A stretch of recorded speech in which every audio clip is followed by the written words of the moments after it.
Let's see what we got. All the way up. Got it! Here's Chauncey Billups. Here it is. He's got it. He's got it. Chauncey Billups hits the three.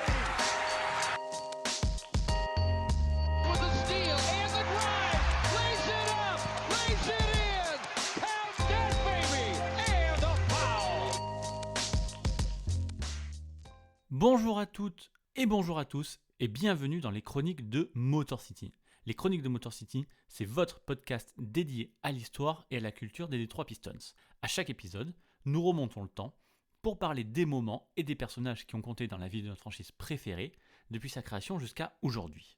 Et aujourd'hui, c'est une nouvelle saison des chroniques de Motor City qui démarre et je suis assez content de vous retrouver. On va encore parler pendant longtemps ensemble de l'histoire des Pistons et pour cette reprise, comme depuis le début en fait, on va garder notre ligne éditoriale habituelle, c'est-à-dire parler autant des grands joueurs de l'histoire de Détroit que des moments plus méconnus, plus anecdotiques en apparence, mais en fait qui comptent quand même beaucoup. Mais par contre, pour la chronique du jour, je ne sais pas exactement où on doit se placer. Si vous ne suivez que la NBA et on va dire depuis pas trop longtemps, normalement c'est quasiment certain que vous ne connaissez pas le personnage dont on va parler aujourd'hui. Par contre, si par exemple vous êtes un fan NCAA du basket universitaire en général, vous connaissez notre homme, ou du moins sa voix, puisque aujourd'hui, nous allons parler dans ce podcast de Dick Vitale, qui est connu comme commentateur sur ESPN depuis 40 ans, mais qui est en fait également un éphémère coach des Detroit Pistons entre 78 et 79. Ça fait même pas 2 ans, et pourtant, je voulais absolument qu'on parle à un moment ou à un autre de Dick Vitale dans les chroniques. Et ça pour plusieurs raisons. D'abord, parce que lui, il a eu les clés de la maison Pistons à un moment précis de leur histoire, en étant à la fois coach, responsable des opérations basket, mais même quasiment ambassadeur de la franchise à une époque où elle n'existait pas vraiment dans le paysage NBA. Et puis, c'est intéressant parce que Dick Vitale a essayé de relancer une nouvelle ère à Détroit, juste après la fin des années 70, donc juste après la fin de l'ère Bob Lanier. Et enfin, je voulais en parler, et c'est peut-être pour ça que je voulais en parler spécialement, parce qu'en fait, Dick Vitale, il a totalement échoué dans sa mission, il a totalement échoué dans ce qu'il a voulu faire. Dick Vitale, c'est une première saison ratée, et c'est un licenciement après seulement 12 petits matchs dans la deuxième. Et en fait, c'est ça qui fait tout l'intérêt du personnage. C'est les énormes espoirs qui ont été placés en lui et les échecs qui en sont venus après. Son passage de une saison et de 12 matchs aurait pu être totalement anecdotique, mais en fait, Dick Vitale, il a marqué la Motor City parce que c'est à partir de son échec que les Pistons sont repartis de zéro au tout début des années 80, ce qui nous a mené ensuite aux Bad Boys, au titre de 89 et de 90 et tout simplement aux plus belles pages de l'histoire des Pistons. Mais avant d'atteindre les sommets, il faut d'abord toucher le fond et c'est malheureusement Dick Vitale qui en a été le protagoniste principal. Et au moins, tout ce qu'on peut faire aujourd'hui, c'est de raconter honnêtement son histoire.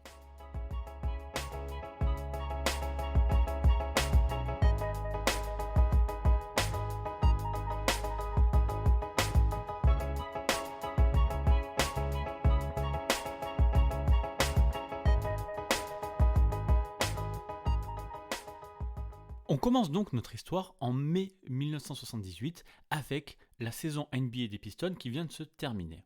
Et elle s'est plutôt mal terminée d'ailleurs, puisque Détroit a fini avec seulement 38 victoires pour 44 défaites, ce qui place les Pistons à la 4e place de la division Midwest de la conférence Ouest.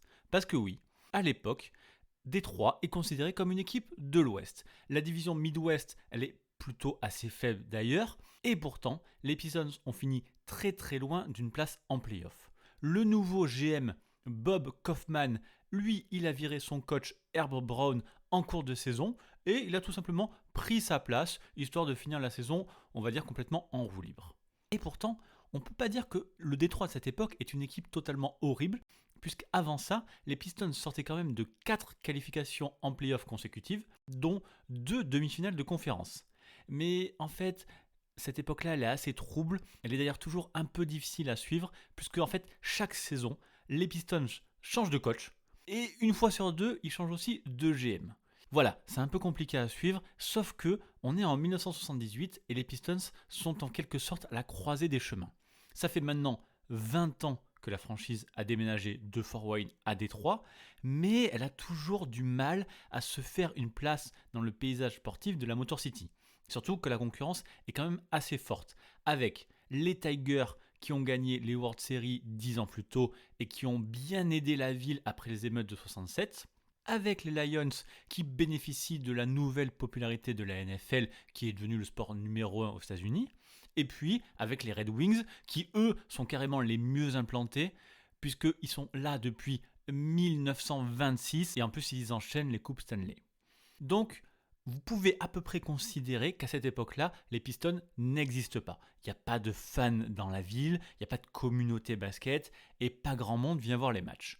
Le meilleur souvenir qu'on peut avoir à la rigueur, c'est une série de playoffs qui était passionnante contre les Bulls en 1974, qui allait jusqu'au Game 7. Mais bon, même cette série, les Pistons ont fini par la perdre.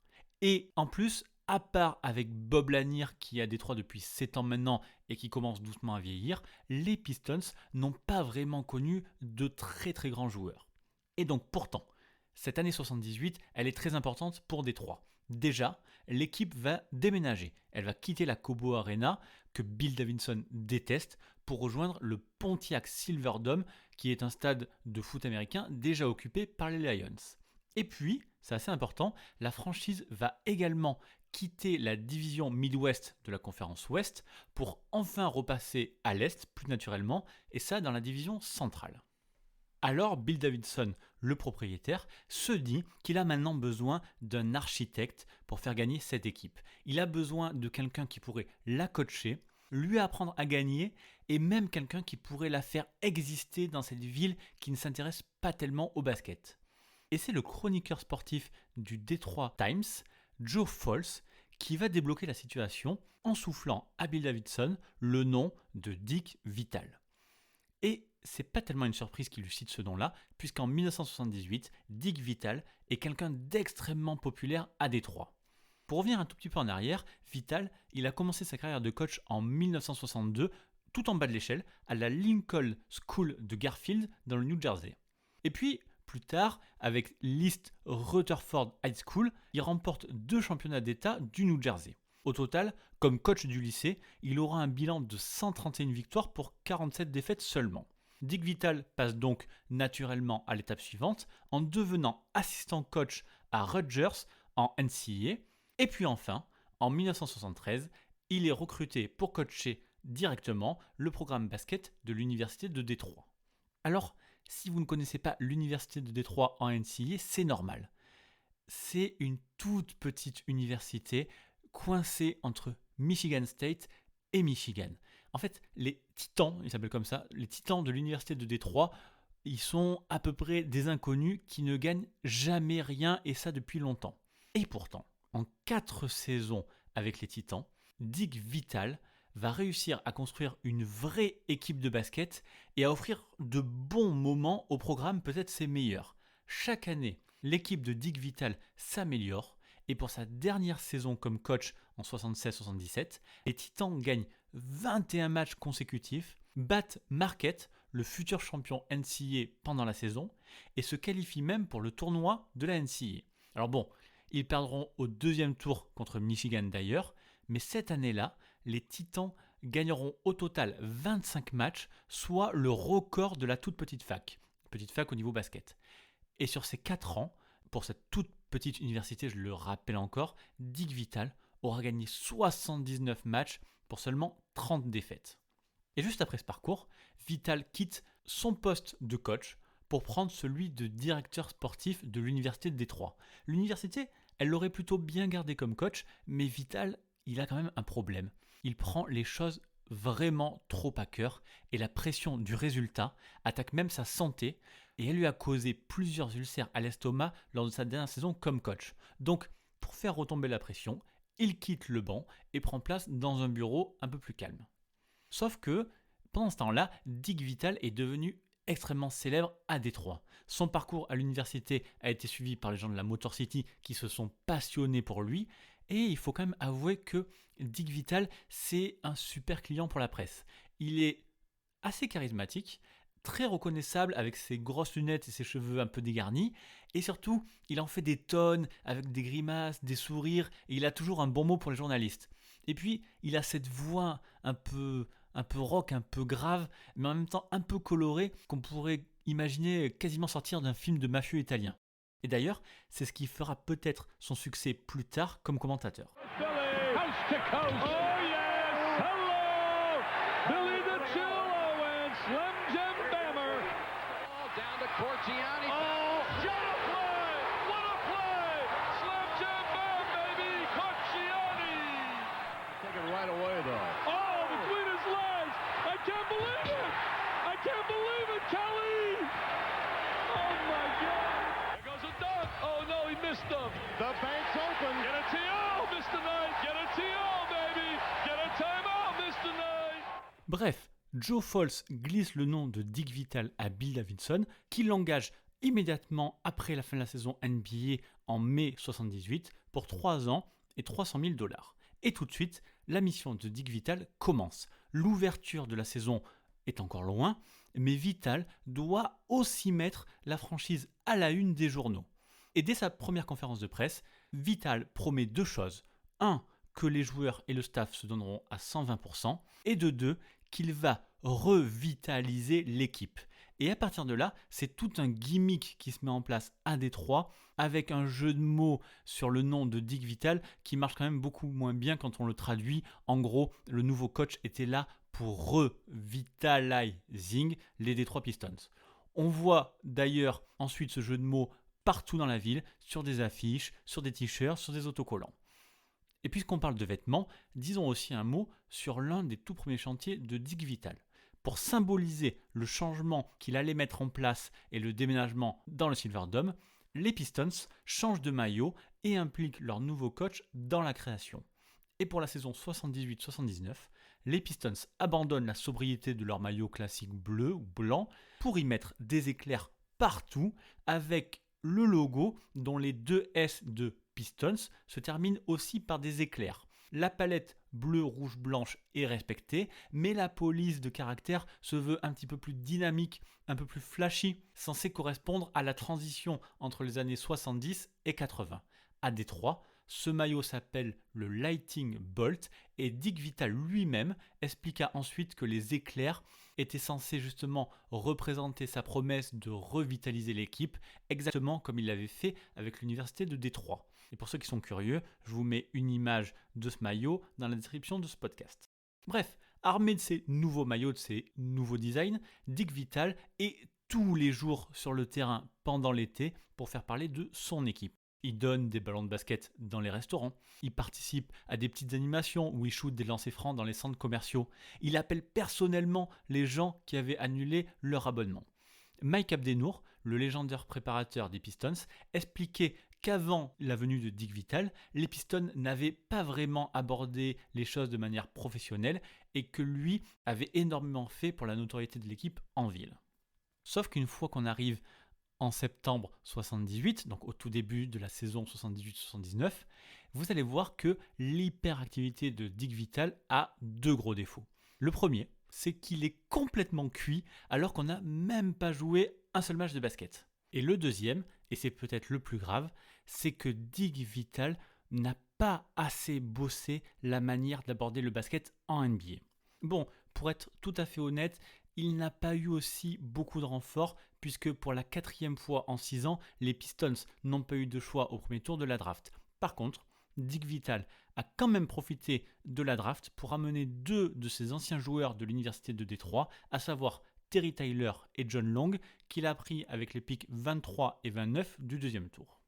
Et on arrive au tout premier match de la saison, aussi le tout premier au Pontiac Silverdome, et le forcing de Dick Vitale a porté ses fruits puisque le peuple de Détroit s'est déplacé en nombre. Les Pistons perdent ce premier match de 2 points 105-107, ce qui pourrait être sans importance, mais en fait c'est déjà le début d'une mauvaise série puisque Détroit va perdre 5 matchs d'affilée pour ouvrir la saison. Et après à peine une semaine de compétition, eh bien Dick Vitale doit être hospitalisé pendant plusieurs jours pour des douleurs à l'estomac liées au stress. C'est son ulcère qui revient.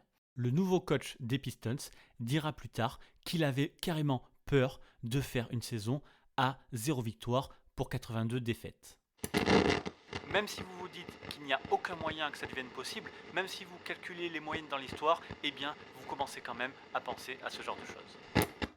Bon, finalement, 11 jours plus tard, le 25 octobre 1978, les Pistons de Dick Vitale gagnent enfin un match en battant Cleveland 110-105. Et malheureusement pour le coach, il n'était pas là pour en profiter, puisqu'il s'est fait expulser avant la fin du match, au 3e quart-temps, pour s'être quasiment battu avec les arbitres. En fait, la saison de Dick Vitale, elle est très compliquée. Cette victoire, ce n'est même qu'une rare éclaircie dans cette saison très difficile. Les défaites s'enchaînent et même un peu plus tard dans la saison, les Pistons vont même jusqu'à perdre un match contre les Bucks de 59 points. Oui, 59 points. Ils ont perdu 143-84. Ce jour-là, Dick Vitale s'est emporté comme jamais face à ses joueurs, en leur balançant qu'ils étaient une honte pour le basketball, qu'ils devraient donner leur argent à des œuvres caritatives. Et tout le problème de Dick Vitale était là. Il ne savait pas perdre. Alors, ok, ça peut peut-être être une bonne chose d'avoir cette culture de la gagne, mais pour lui qui a peur de la défaite jusqu'à s'en bousiller la santé, eh bien la transition entre la NCAA et la NBA a été trop brutale. Début janvier 1979, Dick Vitale avait déjà perdu plus de matchs avec Détroit en quelques mois à peine qu'il n'en avait perdu en 4 saisons à l'université. Bob Lanier, le taulier de l'équipe qui était malheureusement blessé quasiment toute la saison, expliquait que c'était triste de voir la tension que le coaching imposait à Dick Vitale. Il précisait aussi que c'est une personne tellement énergique et il n'est plus pareil maintenant. Je le connais depuis 5 ans et ce n'est pas le gars que j'ai connu autrefois. Plus globalement, les Pistons de Dick Vitale manquent de talent et le coach n'arrive pas vraiment à s'adapter. En défense, là où Dick Vitale jouait la défense de zone en NCAA, c'est impossible de le faire en NBA. Et encore, heureusement que ML Carr réalise la meilleure saison défensive de sa carrière en étant leader aux interceptions en NBA et logiquement nommé plus tard dans la All Defensive Second Team. Après, c'est vrai, il faut le reconnaître qu'en attaque, les Pistons jouent un basket plutôt correct avec Kevin Porter qui profite du rythme rapide pour finir meilleur passeur de la ligue avec 13,4 passes de moyenne. Et avec les rookies qui montrent de belles choses, notamment avec John Long, mais aussi Terry Tyler, qui lui est nommé dans la All-Rookie Team. Et puis, les choses s'améliorent quand même doucement, avec le meilleur moment de la saison de Détroit, qui arrive en mars, avec une victoire 116-117 contre les Celtics. On commence à se dire que le jeu offensif des Pistons pourrait peut-être rattraper leur horrible défense, et à ce moment-là, en mars, Dick Vitale commence même à imaginer les playoffs possibles. Sauf que la fin de saison des Pistons est complètement ratée. Il y a 10 défaites sur les 12 derniers matchs. Et les Pistons finissent avec un bilan très moyen de 30 victoires pour 52 défaites pour cette première saison qui était pourtant censée être leur revitalisation. Nobody likes to get fired, but really Mr. Davidson had no choice. Really, I wasn't getting the job done like I wanted to do it, like I was known to do it. And it turned out to be the best thing for me and best thing for the Pistons. Nous allons maintenant rentrer dans une partie de l'histoire qui fera plaisir aux fans des Celtics qui nous écoutent. Juste après cette saison 78-79, donc la première saison de Dick Vitale, ML Carr, c'est-à-dire quasiment le meilleur joueur des Pistons cette année-là, quitte la franchise pour rejoindre Boston à la Free Agency. Mais dans les années 70, les joueurs n'ont pas les mêmes libertés qu'aujourd'hui, et donc les Pistons sont en droit de demander une compensation aux Celtics pour rattraper la perte de ML Carr. Et Dick Vitale ne veut qu'une seule chose en compensation, il veut Bob McAdoo. McAdoo, c'est plus vraiment l'énorme joueur qu'il était avec Buffalo, quand il était MVP en 75, mais il a quand même fait une bonne saison à Boston. Donc les Celtics considèrent que la compensation est trop grande et demandent à leur tour à Détroit 2 premiers choix de la draft 80. Les Pistons acceptent, ce qui nous donne donc, après négociation, un package ML Carr plus 2 premiers tours contre Bob McAdoo. On parlera plus tard du passage de McAdoo à Détroit, mais restons juste un instant sur les Celtics. Juste avant la draft 80, donc on a sauté la saison, on est passé à l'été suivant, les Celtics envoient ces 2 premiers choix, qui sont devenus le premier pick et le 13e pick, qui vous donne déjà un indice de la saison des Pistons à venir, à Golden State, contre Robert Parrish et le pick 3 des Warriors de cette même année. Et ce choix, ce pick 3, donnera Kevin McHale. Et donc maintenant faisons les comptes. Les Celtics ont récupéré ML Carr, Robert Parrish et Kevin McHale en échange de Bob McAdoo qui n'avait en plus aucune envie de jouer dans la Motor City. Voilà pourquoi j'ai dit que ça allait faire plaisir aux fans des Celtics. Revenons maintenant aux Pistons et revenons donc à cette saison 79-80. Les Pistons se sont donc renforcés avec Bob McAdoo et pour la première fois depuis longtemps, ils peuvent en plus drafter au premier tour. Dans cette draft 79, les Pistons avaient même 3 choix au premier tour. Avec le pick 4, des 3 choisit Greg Kelser, que vous connaissez peut-être puisque c'est lui qui commente les matchs de l'équipe aujourd'hui. Puis Roy Hamilton avec le 10e choix et Phil Hubbard avec le 15e. Donc théoriquement, et même si vous savez maintenant que ces 3 joueurs, ils n'ont pas été des foudres de guerre, les Pistons sont quand même censés être bien meilleurs pour la deuxième saison de Dick Vitale. Ils ont Bob McAdoo et ils ont 3 joueurs parmi les 15 premiers de la draft. Et puis, on peut peut-être espérer aussi que Dick Vitale, après une première année d'adaptation, sera enfin prêt pour le niveau NBA. Et sauf que, je vous l'ai dit en intro, l'histoire n'a pas duré longtemps. Au tout début de la saison, les Pistons commencent par 2 victoires, mais il semble assez clair que l'équipe ne va nulle part. Bob Lanier n'a plus vraiment envie de jouer dans cette équipe en reconstruction. Bob McAdoo ne fait rien du tout et se blesse rapidement. Et en fait, on se rend compte que c'est tout le reste du roster qui n'est composé que de jeunes joueurs. Il y a les 3 rookies de l'été, en plus de Terry Durod qui est un autre ancien de l'université de Détroit que Dick Vitale a drafté au second tour. Il y a donc les sophomores, les rookies de l'année précédente, John Long et Terry Tyler. Tout ça, ça fait un roster beaucoup trop jeune, beaucoup trop vert et beaucoup trop faible. Greg Kelser dira plus tard que l'équipe de Détroit de 79-80, elle n'était pas vraiment mieux qu'une équipe d'expansion. Ce qui veut dire, dans la NBA des années 70, beaucoup de défaites. Et le 8 novembre 79, à la fin d'une première série de 5 défaites consécutives et après seulement 12 matchs disputés pour un bilan de 4 victoires et 8 défaites, Dick Vitale est gentiment invité à démissionner. Et c'est même le propriétaire de l'équipe, Bill Davidson, qui se présente à l'improviste chez Dick Vitale et qui lui annonce la nouvelle dans sa cuisine. Il est licencié. Après 94 matchs et seulement 34 victoires, la carrière d'entraîneur de Dick Vitale est terminée. Et pas seulement à Détroit, mais aussi même en NBA. Disons maintenant quelques mots sur la fin de la saison des Pistons. Et c'est l'assistant de Dick Vitale, Richie Adubato, qui prend la tête de l'équipe. Mais en fait, la saison de Détroit est déjà à mettre à la poubelle. Bob Lanier demande à partir et ça marque le début du grand ménage dans la Motor City. John Schumatt, qui a pourtant starté 8 des 9 premiers matchs, est carrément coupé en octobre. Puis c'est Jim McElroy, recruté dans un trade l'été précédent, qui est envoyé à Atlanta contre rien du tout en janvier. Mais surtout, c'est Bob Lanier, le futur Hall of Famer et le seul vrai talent de l'équipe, qui est enfin échangé à Milwaukee contre Ken Benson et un futur tour de draft. Sans Lanier, avec un Bob McAdoo constamment blessé que les gens de Détroit appellent Bob McAdont, avec un paquet de jeunes joueurs et avec un coach rookie, il n'y a pas de miracle et les Pistons signent une horrible saison en ne gagnant que 16 matchs, finissant par perdre 29 de leurs 31 derniers matchs. C'est tout simplement la pire saison de l'histoire de la franchise. Et comme je vous l'ai dit plus tôt, avec un tel bilan, Détroit aura évidemment le premier choix de la draft 80, mais ça n'a aucune importance puisqu'il est parti à Boston dans le trade pour faire venir Bob McAdoo. Et d'ailleurs pour info, ce fameux McAdoo ne jouera que 64 matchs à Détroit et sera coupé la saison suivante. Et le pire de tout ça, c'est que c'était juste de la mauvaise volonté de sa part, puisque un an plus tard, il signe chez les Lakers, et là, comme par hasard, pendant 4 saisons, il retrouvera un niveau tout à fait convenable et aura même un rôle très important dans le titre de Los Angeles en 85. Bon, maintenant, retour à Dick Vitale, et la question est de savoir qu'est-ce qu'il est devenu et pourquoi il n'a plus jamais entraîné en NBA. Eh bien, en décembre 79, juste après que les Pistons l'aient mis à la porte, il y a un tout nouveau réseau de télévision par câble qui se lance aux États-Unis. Et le but de ce réseau, c'est de diffuser du sport 24 heures sur 24, un concept qui n'existe absolument pas à l'époque. Et ce réseau, c'est ESPN, avec des débuts très modestes, puisqu'il est seulement intégré dans à peine 100 000 foyers aux États-Unis. Scotty Conal, producteur à NBC, devient vice-président de ESPN, et lui, il se rappelle de ce coach universitaire à Détroit, haut en couleur, avec une grande bouche et qui s'agitait partout. Ce coach, c'est Dick Vitale, et il l'appelle pour lui proposer de commenter le tout premier match diffusé par ESPN, une rencontre entre Wisconsin et DePaul.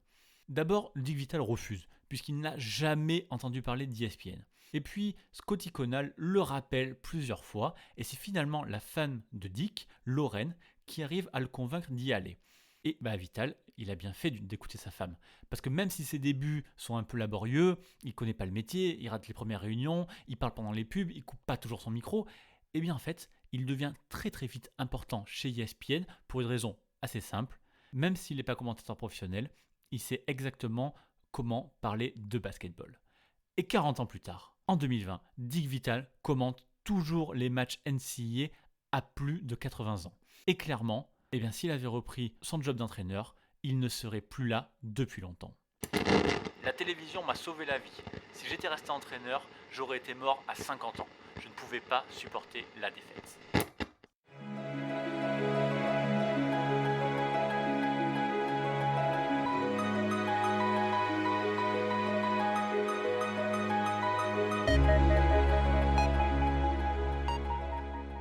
Avant de finir ce podcast, je dois vous parler d'une chose très importante qu'a apporté Dick Vitale lors de son passage aux Pistons. C'est littéralement sa toute dernière contribution et c'est sans doute la plus importante.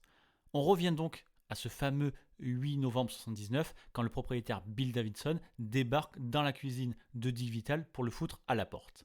À l'époque, il n'y avait pas vraiment de general manager à Détroit, et Vitale jouait un petit peu le rôle de l'homme à tout faire et rendait les comptes directement à son propriétaire. Donc, Bill Davidson vire Dick Vitale, et là, au lieu d'avoir de la rancune, Vitale dit à Bill Davidson qu'il connaît le candidat idéal pour prendre sa succession.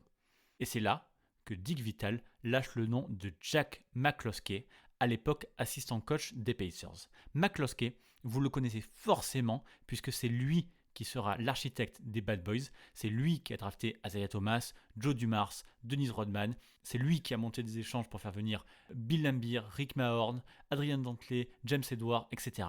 Eh bien, sans cette ultime recommandation de Dick Vitale, tout ça n'aurait sûrement pas été possible. Parce que si Dick Vitale proposait McCloskey pour prendre sa succession comme coach, Davidson a suivi son conseil, mais a offert au futur trader Jack le poste de general manager. En fait, Davidson, il en avait marre de devoir tout gérer, et en décembre 1979, Jack McCloskey devenait le nouveau chef des opérations basket des Pistons.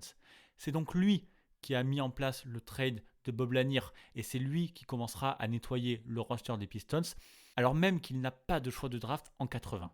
Ça lui prendra donc un an entier, et la construction des Bad Boys démarrera avec la draft d'Isaiah Thomas et de Kelly Tripucka en 1981.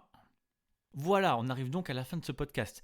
Il fallait, vous comprenez, parler de Dick Vitale, parce que même si le succès n'a pas été au rendez-vous, il y a eu beaucoup d'espoir sur cet homme, avec des années 70 qui ont été terribles, mais ce qu'il avait fait avec l'université de Détroit, eh bien, il aurait peut-être pu le faire avec les Pistons, il aurait pu être l'homme de la situation.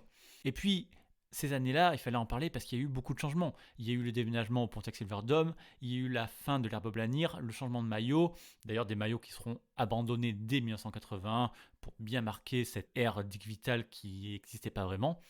Mais aussi, il a apporté une sorte de professionnalisation des Pistons qui ont enfin commencé, grâce à lui, à exister sur la scène sportive de Détroit et à trouver des moyens de faire parler d'eux, comme avec cette fameuse revitalisation. Et même si ça n'a pas marché, en quelque sorte, l'échec de Dick Vitale était nécessaire pour refaire démarrer vraiment la franchise. Voilà, merci de m'avoir écouté vous raconter cette chronique de Motor City aujourd'hui.